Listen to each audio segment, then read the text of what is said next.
ఓం నమ శివాయ. ఓం శక్తి. శివుడు, పార్వతి, వినాయక ఆ గ్రూప్ ఏ విధంగా అయితే ఉంటుందో ప్రతి ఫ్యామిలీ కూడా ఆ విధంగా ఉండాలని మా హృదయసాక్షిగా కోరుకుంటూ ఈ వీడియోని పంపిస్తున్నామండి.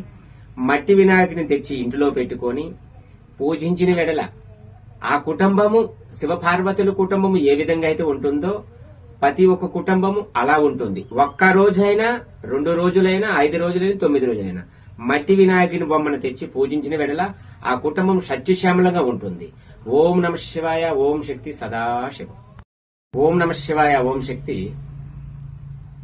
శివుడు, పార్వతి, వినాయక ఆ గ్రూప్ ఏ విధంగా అయితే ఉంటుందో ప్రతి ఫ్యామిలీ కూడా ఆ విధంగా ఉండాలని మా హృదయసాక్షిగా కోరుకుంటూ ఈ వీడియోని పంపిస్తున్నామండి. మట్టి వినాయకుని తెచ్చి ఇంటిలో పెట్టుకొని పూజించిన వెడల ఆ కుటుంబము శివపార్వతుల కుటుంబము ఏ విధంగా అయితే ఉంటుందో